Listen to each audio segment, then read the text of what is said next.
Words at War presents Lifeline, a story of the United States Merchant Marine.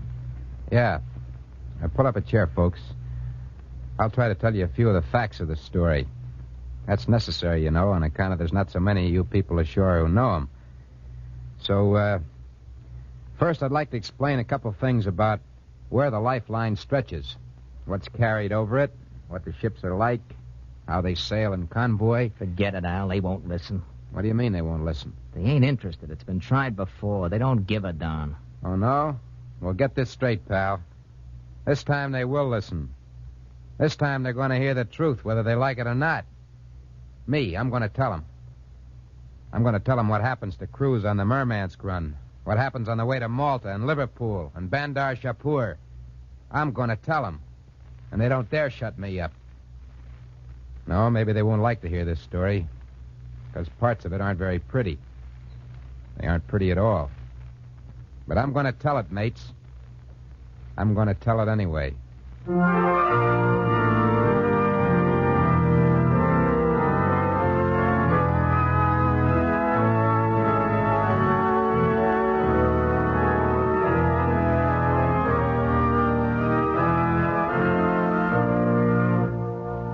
Words at War. The National Broadcasting Company, in cooperation with the Council of Books in Wartime, presents another in its series of adaptations of the outstanding books of this war. Tonight, Lifeline by Robert Carse, as interpreted for radio by Charles Newton.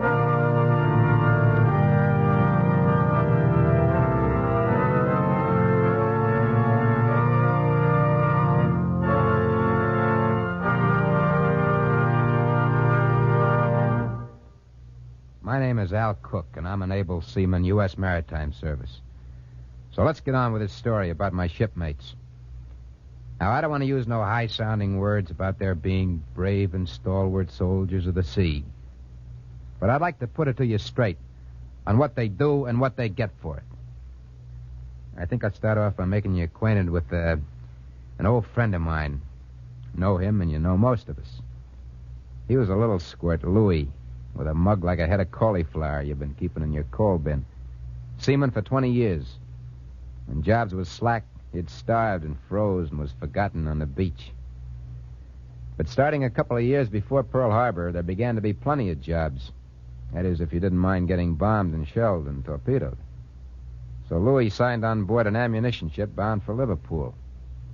And that was the start of things. Well, time passes. And after 3 years on Submarine Alley, Louis is quite a changed man. You can see for yourself.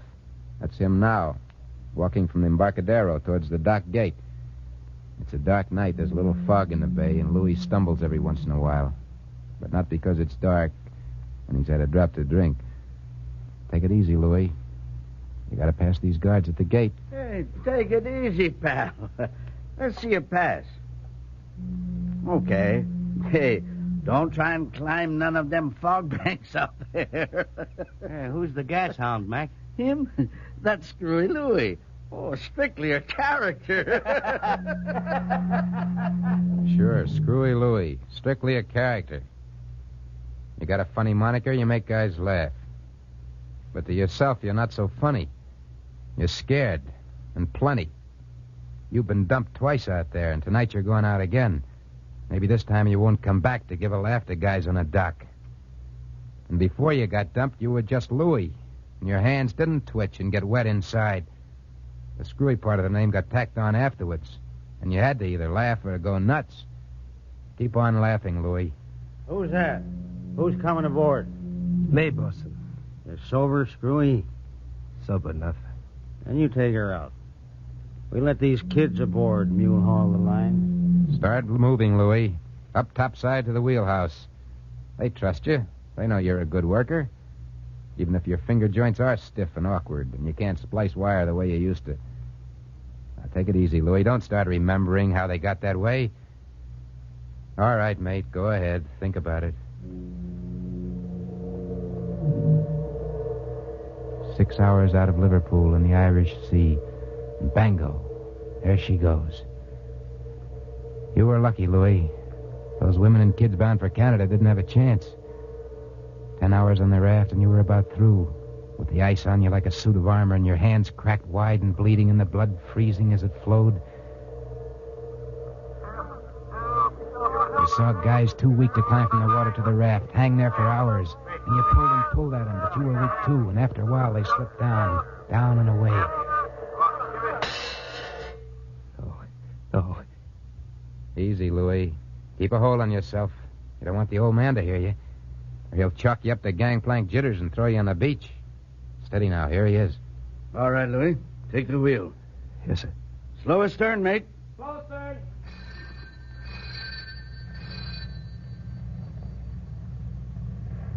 And so you're off again, Louis, standing out to sea. Then the old man leaves and you're alone. Why'd you do it? Nobody made you sign on again. The doctor said he'd square you with a draft board if you wanted to take that job in the shipyard ashore. Yeah, I know you're a sailor. Seafaring's your trade. But pull yourself together, man. Don't just let this thinking stuff get you. Some night you'll walk bloody well over the side. Count all the pretty girls you know. Keep your mind busy with that. No, Louis, don't count them. Don't go remembering that afternoon in the Bay of Bengal and count the shipmates you lost. Don't do it, Louis. Don't. All right, mate. Live it through again. There was no chance for the cargo ships that day. They were too slow. None of our guns could touch those two Jap cruisers. The Japs stood off and poured it in, salvo after salvo. You could see their guns firing broadside, pricks of orange flame in the sunshine. Then the shells, bigger, whirling, whining, screaming, striking. You got to a boat and lowered it away as the ship began to go. The Jap shells kept coming over. The sharks were getting their share of the men, too. The ones there was just no room for in your boat. 1, 2. Give way together. 1, 2. And you tried to get the men to row with a regular stroke and give way together. Bloody rotten butcher. They looked at you with eyes that had no sense left in Bloody them. rotten Only a butcher. glaze of horror and rage. Bloody rotten butcher. The second assistant was The cursing. Bloody rotten It's the same butcher. thing over and over The again. bloody rotten butcher. Help! Help! Help! Louis, get hold of yourself. Get hold of yourself. You got the horrors bad, hey, man? Real bad. I gotta tell you, George. You're my watch partner. You're my friend. You'll understand. Yeah, I know how you feel. We're off watch in a couple of minutes, Louis. We'll go down and have a shot of coffee and play a little rummy. I can't sleep right now no more than you can. Makes you feel better, Louis, to have George around. He's your watch partner, your friend.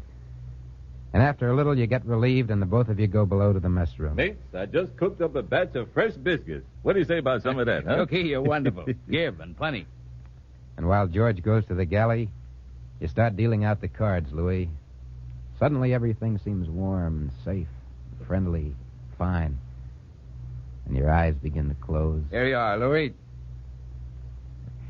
Save your biscuits for the other guys, Cookie. Well, how about Louis? He's asleep in there. Oh, that Louis. He sure is a good man. Yeah. Yeah, you bet you is.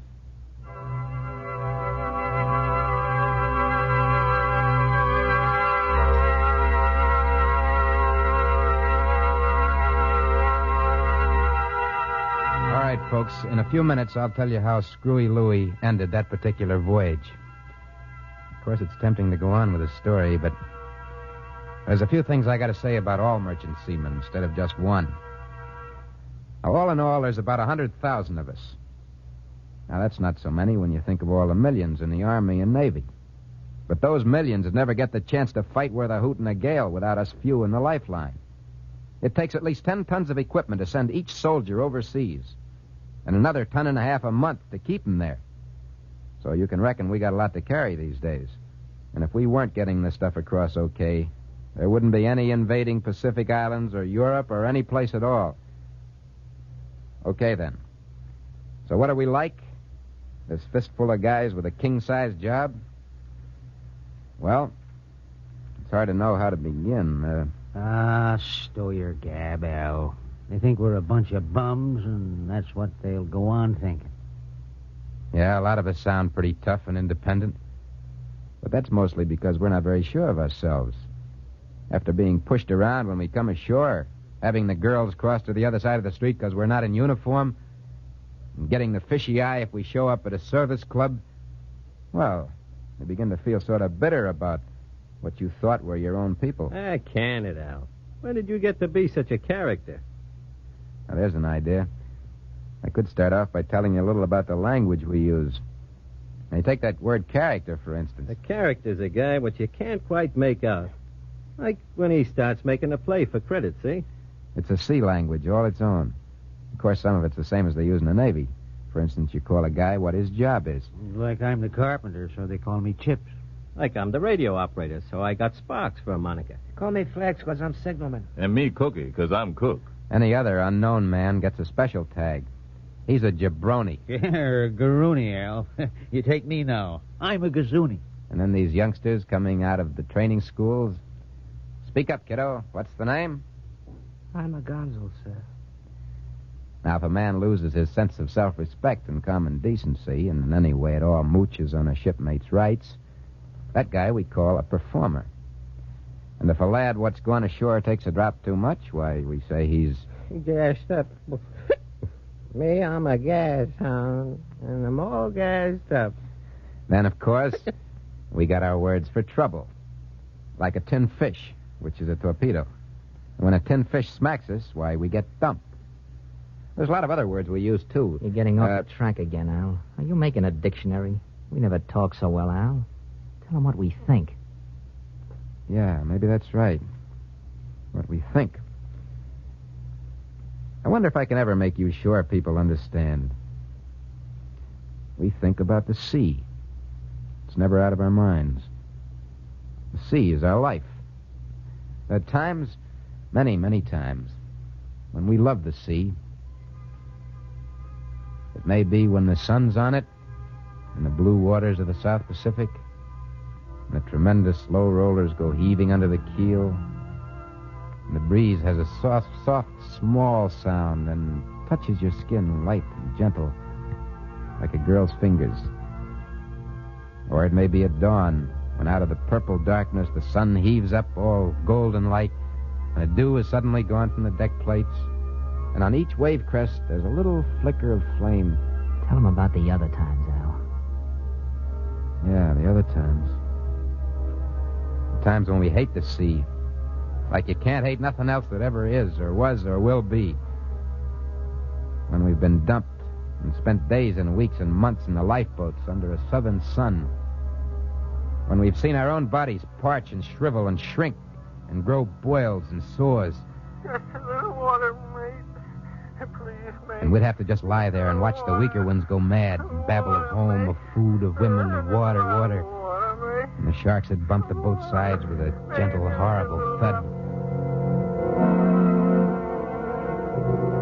And we hate the sea when we remember the northern winds, the lock of snow, then ice forming on our bodies.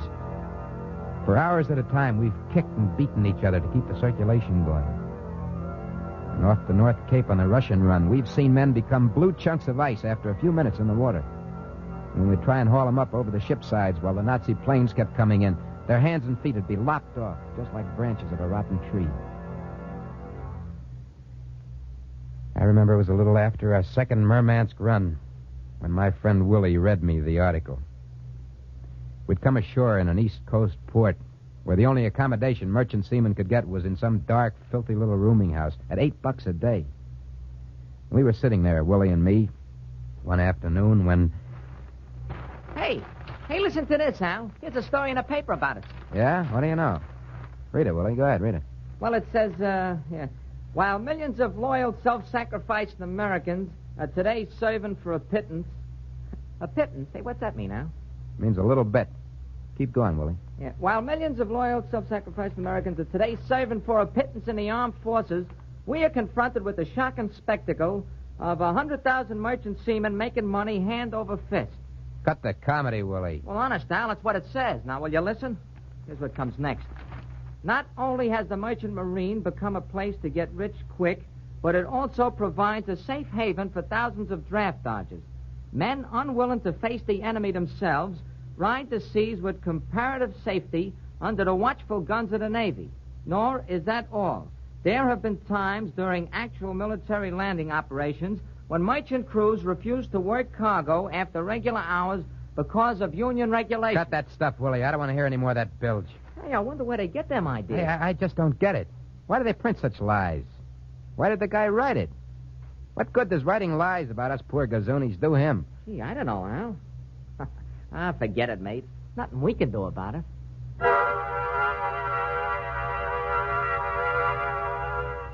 Willie said there's nothing we could do about stories like that. Well, I think there is. I think we can bust them wide open. And that's what I'm aiming to do. Joe.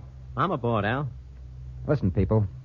Joe here is an ordinary seaman with a wife and 2 kids. Sam? I'm pulling with you, Al.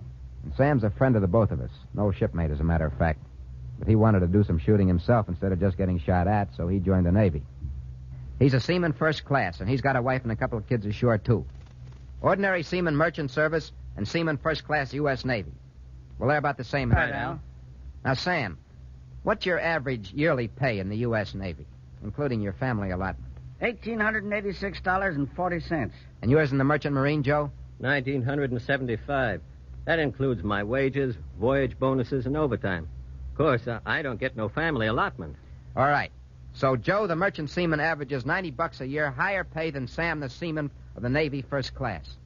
Now, Sam, what do you end up with after federal income and victory taxes? Same thing.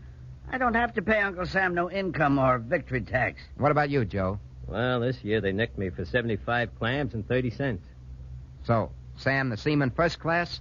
I still got my $1,886.40. And Joe, the ordinary merchant seaman? I got $1,897.75. In other words, over the period of a year, after federal income and victory taxes, the ordinary merchant seaman makes $11.30 more than the Navy seaman first class. Okay, he still comes out ahead. But he's got to pay for his own clothing and for medical attention and hospitalization for his wife and kids. Sam here gets those things paid by the Navy. That's right, isn't it, Sam? Sure thing, Al. And I also got this uniform. That gives me a lot of other privileges you guys don't have. I don't get it, Al. You'd think everybody'd know all this. They don't, Sam. But now that you folks listening have heard it, remember, please, we're not getting rich in the merchant service. If we're lucky, we're just getting by. Now, there's another thing that newspaper fella talked about. He made some dirty cracks that being in the merchant service meant a guy didn't have guts. Well, I've already told you something about Screwy Louie and what happens to a guy when he gets torpedoed. You figure a guy's going to face the chance of that happening to him if he's lily-livered? Haven for draft dodgers, says the writer fella. Listen here. So far in this war, the Merchant Marine Service has lost a higher percentage of men than all the armed services together. Now, what kind of a haven you think that looks like to a gentleman who's trying to keep a whole skin? No guts needed for the merchant service, huh? Never mind the generalities, Al. They don't mean much to people. Give them something they can get their teeth into, Al. Tell them about Charlie Richardson. Yeah, Charlie Richardson. They gave him the Distinguished Service Medal on account of what he did one day. 3 of his shipmates got decorated, too. But they had to give the medal for one of them to the widow. Charlie Richardson was an able-bodied sailor on a tanker southbound off the Atlantic coast in the first year of war. The attack came in pitch darkness when the U-boat surfaced and began firing at him out of the night. Fires broke out above and below decks, but the ship kept on trying to run, and the Navy gun crew was still firing back. Well, it wasn't Charlie Richardson's job, but he was back there serving with that gun crew. He got a shell fragment wound in the back, but that didn't stop him either. Finally, the ship is flames all over, and the Nazi suddenly stops his fire. When the order comes to abandon ship, Charlie Richardson starts trying to help a couple of his wounded Navy pals. All right, come on. Come on, you guys. I'll help you to the rail. No use, Charlie. Too weak to swim. Never mind that. I can tow you. Beat it, pal. You wounded yourself. Listen, sailors, I got no time to argue with you. That sub will put a 10 fish into us any minute. All right, come on now. Up you go. That's a ticket. Easy now. So Charlie Richardson lugs both of these guys to the ship's side and pitches them into the sea. They float okay because they got life jackets. But neither of them got strength enough to swim away from the ship so they won't get sucked down when she goes under. So Charlie jumps in after him to give these guys a hand. Grab hold of my neck now. Yeah. Now, hang on. Hang on. He pulls one man on his back, and he tells the other to hang on to his neck. And then he starts swimming, carrying the weight of both of them away from the ship. Just to help things, the sub lets go with a torpedo. Nearly blows them all out of the water. But Charlie keeps right on swimming with his passenger. Keep with me, guys. Hang on. Hang on. And then, attracted by the trail of blood, the sharks come in. Charlie Richardson gets out his sailor's knife and begins to fight. Get away. He keeps stabbing away at the long gray bodies. He can't Get even away. see. Get He feels away. their teeth tearing the flesh from his hands. Till finally, in spite of all he can do... It's no use, Charlie. You can't hold on any longer. Thanks for trying. Thanks. Yeah. The guy on his back slips off. Way down. Charlie's still got one passenger, and he sets his teeth and swears he's not going to lose him. Maybe this will mean the end of him, but he keeps on trying. Swimming and fighting until, finally, out of nowhere... Give him a hand, men. Pull him into the boat. Yeah, Mr. Newspaper Man. That's a true story. And if you want to check on it, just look up the presidential citation. You won't have no trouble finding it. Take a look-see before you write that next article saying merchant seamen haven't got guts. Now, there's just one thing more, folks. It's about the story of the merchant seaman at Guadalcanal who refused to work cargo after regular hours on account of union regulations. Well, let me say that the fellows who tell that story have been proven liars by the United States Admiral in command of the Guadalcanal area and by the United States Marine Corps officer commanding Guadalcanal itself at that time. Well, now I'd like to tell a story of my own, based on some true facts about merchant seamen at Guadalcanal. Yeah, about Screwy Louie. I promised I'd tell you how he ended that voyage you met him on. And this is the way it happened. There it is, a green hunk of mountain resting in the blue sea. A week ago, the Marines made a landing, and now the guys in these transports are going to help them strengthen their position. And the guys in these cargo ships have brought the supplies they need. From on deck now, you can hear a little distant gunfire. The Japs are over there, Louie. Yeah. I'm hoping we get a chance to go ashore. The mate put it to the bosun that he needs 3 volunteers. Guys to go as coxswains on the landing barges from the transports. Meaning you, me, and Al. We're the only fellas aboard fit to go as coxswains in those barges. That Japs are liable to shoot the devil out of us. We don't have to volunteer. Hey. Me, though, I'm going. No sense coming this far without going to the end of the line. How about you, Al? I'll go. And there's 3 of us. Louie, you sure rate that screwy part of your name.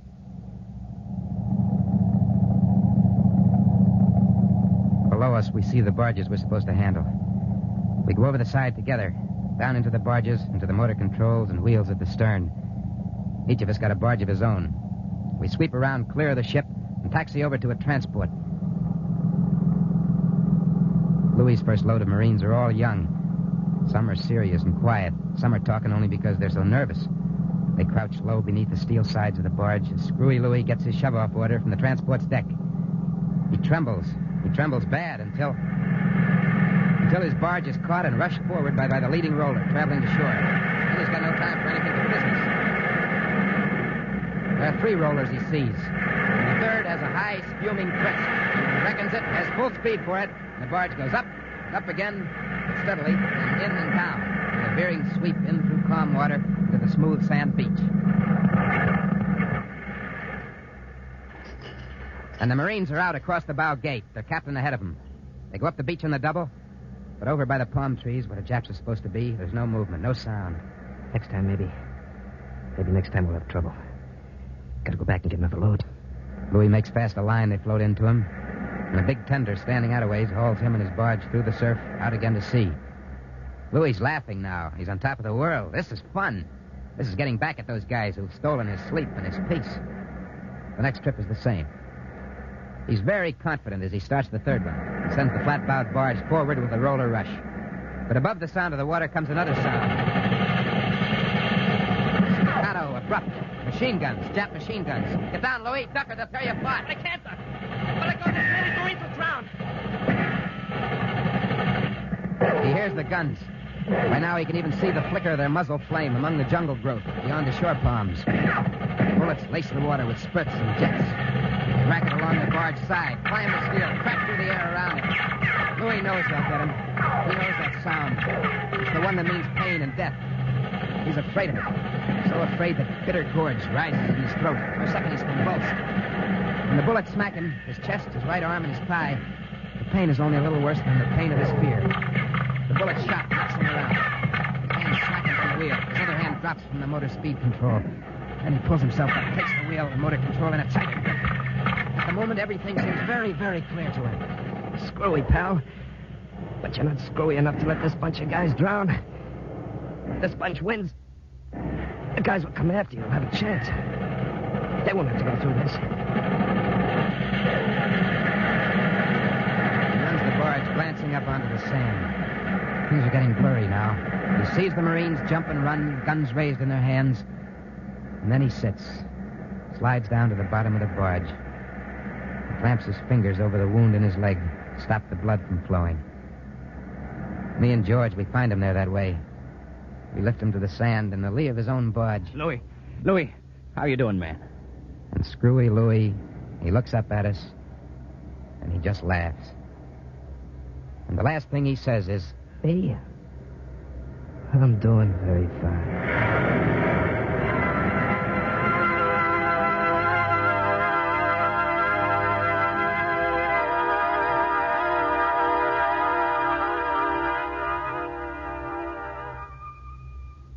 Well, that's all I got to say. I tried to tell you a little bit about the Lifeline, about the men of the Lifeline. I hope it gives you something to think about. I guess that's all. Good night.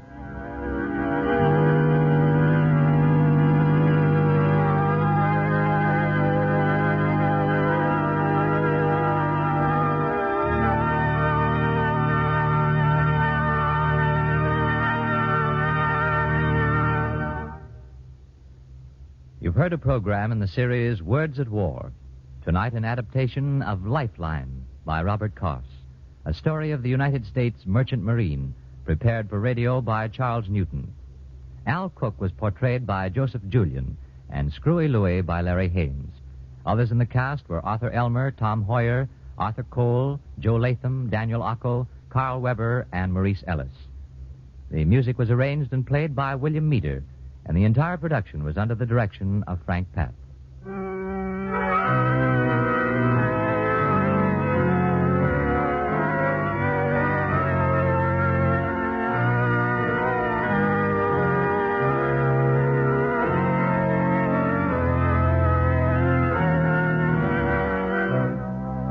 Words at War is brought to you in cooperation with the Council on Books in Wartime by the National Broadcasting Company and its independent affiliated stations.